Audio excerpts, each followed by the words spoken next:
Hey guys, I'm here at my dad's grave and I've been deeply thinking about a lot of things in my life, and I feel like sharing my heart with you.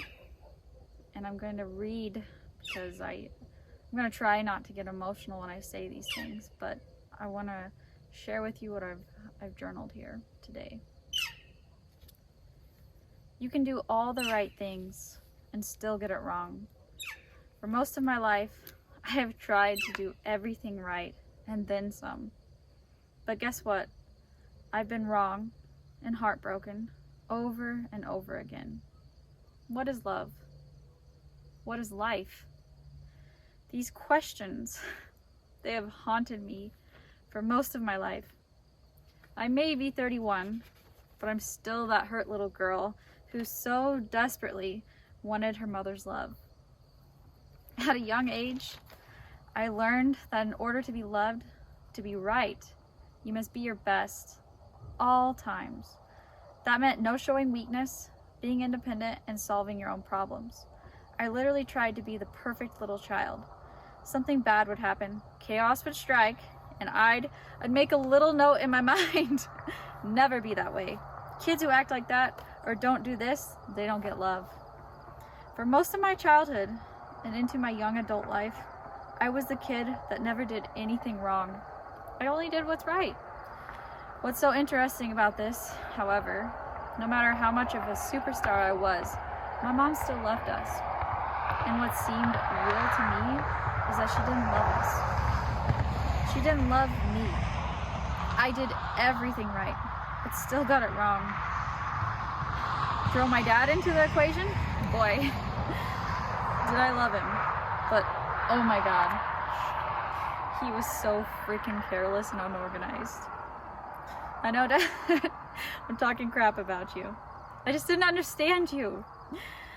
In my little mind, he was everything my mom didn't want. He was fun, playful, chaotic, unorganized, but he was happy. Imagine me, this little kid. Wait, he's happy and loved and does all this wrong? Don't even get me started on my sister. It just didn't make any sense. Fast forward to when I was 21. You guessed it. It's a Shelby that's just a tad bigger. I'm smarter. And I'm utilizing the same tactics to coast through life. What's right? What is right? This time though, she was gonna be a nurse to help people. I was even gonna save lives. That's kind of scary, right? I'm doing everything right? Thinking I had conquered my mommy issues, all the mommy issues that I had growing up. I had conquered them. I was ready to live my life and be an adult. I was ready to take on the world. That's when my world actually, for the very first time in my honest to God life, had fallen down a second time. I was standing in a high school parking lot. Sorry. Yelling at my mom, crying hysterically. My mom was literally bawling, and I had no idea why. Keep in mind that everyone in the parking lot was crying except me. And then I started to get frustrated because I didn't know what the hell was going on. I'd never seen my mom cry like this before. I was so confused and distraught. But I'll never forget her face when she looked at me. She looked right in my eyes, tears, everything, completely just sad, gone. And she said, "Shelby, your dad's dead. He's not coming home." Instantly, my life was shattered and my world was changed forever. I had done everything right and still got it all wrong. It took me 5 years of grief, me sometimes not even wanting to live anymore, and a lot of personal work to get through that. It hit me so damn hard. I would ask God, why did you take my dad? The only thing of love that I knew in this life, you took him. Why? I did everything right. And if I made a mess, I sure as hell, I would have cleaned it up. I did clean it up. I did everything right. Why did you let this happen?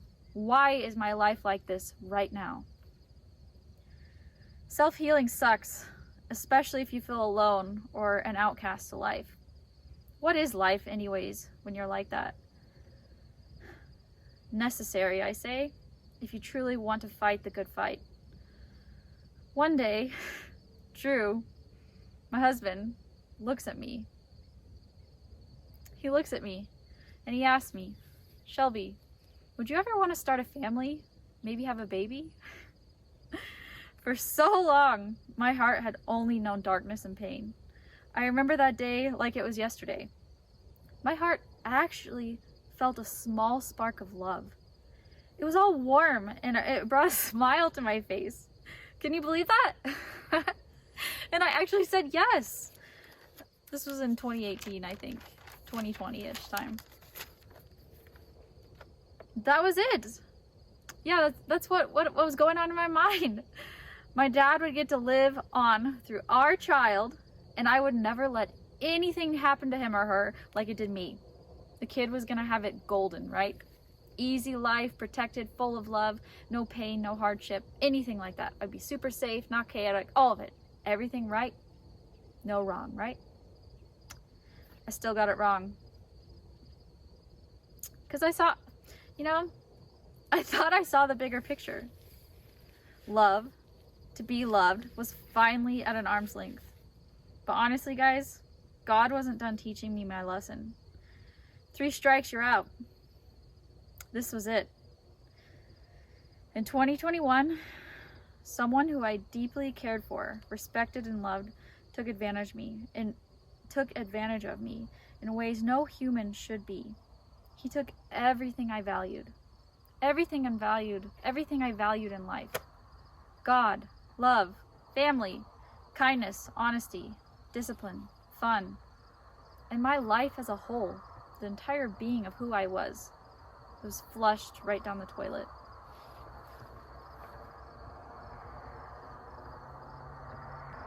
Doing everything I thought was right, I got it completely wrong. And man, losing someone to death, that's a hard war. That's a hard battle to overcome. But getting your soul ripped out of your body, that was a tougher one for me to repair. I'm still working on it. My soul was literally ripped out of my body.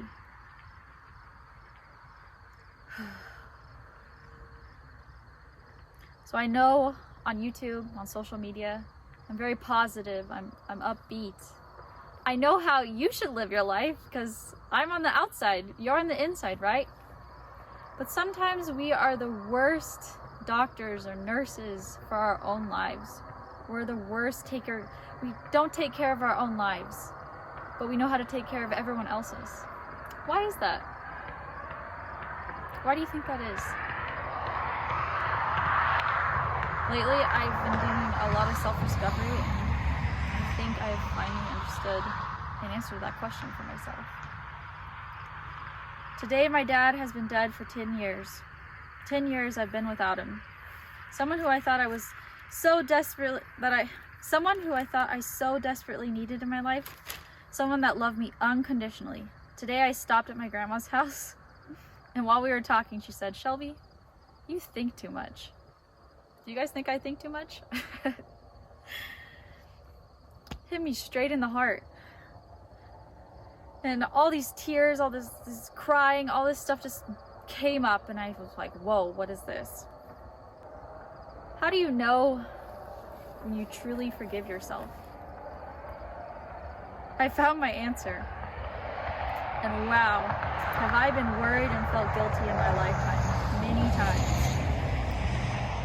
But to be wrong when your secret weapon for survival is being right, that's gonna shake your soul to a whole nother level. The guilt I have had for letting what happened to me has been a heartbreaking pill to swallow. Ever been scared of yourself? Have you ever looked in the mirror and were actually terrified of who you were or what you were capable of doing to yourself or to others?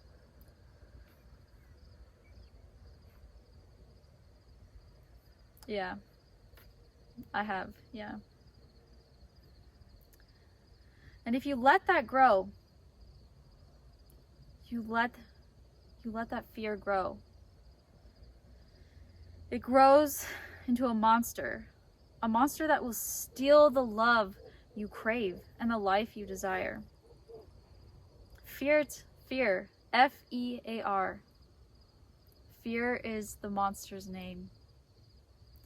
It's the opposite of love. I come to my dad's grave for peace and guidance. I find it so comforting. So why do I tell you all these dark daddy issues, mommy issues, personal life issues? Why am I sitting here recording this, reading from my notebook to you? Why am I being vulnerable? I don't know, because I can, I guess? No. I have learned life is always happening for you. Life is always happening for you.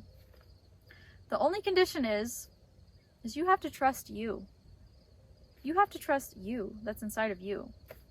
You have to trust life. To this day, I have learned that the most vital step towards unconditional love is one. Can you guess what it is? Forgiving yourself. If you can't do that for you, you definitely can't do it for others. If you're not willing to forgive yourself for the mistakes you have made in your life, how can God forgive you? And more importantly, how can life work for you? Secondly, do not seek love from the outside. It's already within you. You are enough, just the way you are. All this stuff in life does not come close to the value and treasure that you and I are. We have our sex, we have our drugs, we have our rock and roll, we have our TV, we have our funny jokes, we have YouTube, we have Instagram, we have our pets. Oh my gosh, there's so many things to distract us, right? It can pull you closer or it can pull you farther away.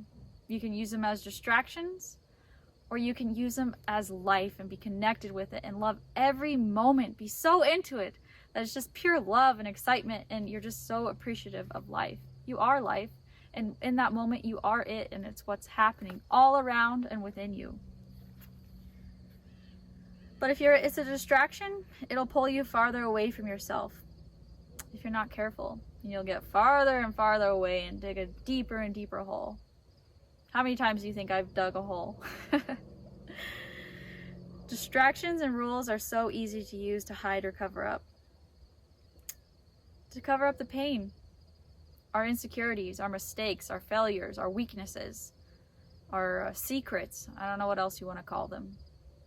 But they're taking us farther away from love. Today I can confidently say that the kingdom is found from within. I love you because I love myself. Let go. You have to break the chains around your wrists to find your freedom. To free yourself. To free life. So thanks, Dad. Thanks, Dad, for giving me life, for helping me. Thank you for loving me. And thank you for teaching me this gift. I love you guys. Thank you for listening and being here.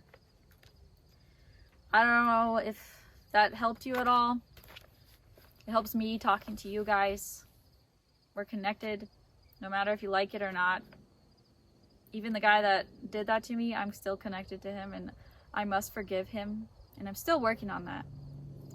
Every time I think that I have forgiven him, there's just a little more that kind of comes to the surface. This thing right here that hurts when someone says something awful to you or does something, it's your heart. It's your spirit guide. Because all it is really kind of, monitoring and doing a radar around you is love. So when those things come and smack you right in it, it blows the alarms up, right? Beep, beep, beep, beep, beep. Ow, that hurts. Life is painful sometimes. My dad has been gone for 10 years. And did I think I would make it 10 years without him here? think I'd be sitting right here right now? Do you think I'd be doing this right now?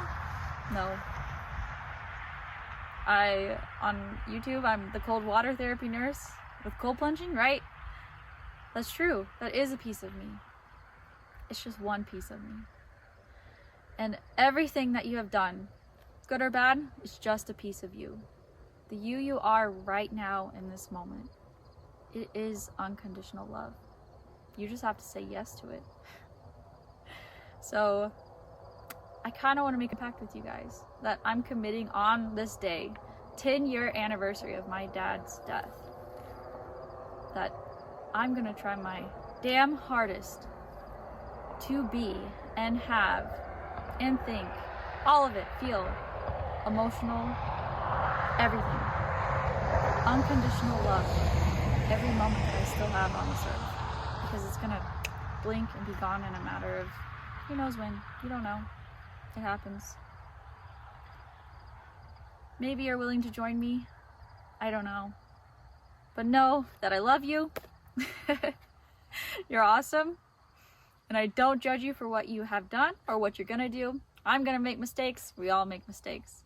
But know that you're loved, you're not alone, and you are enough. Peace out, Dad. I love you.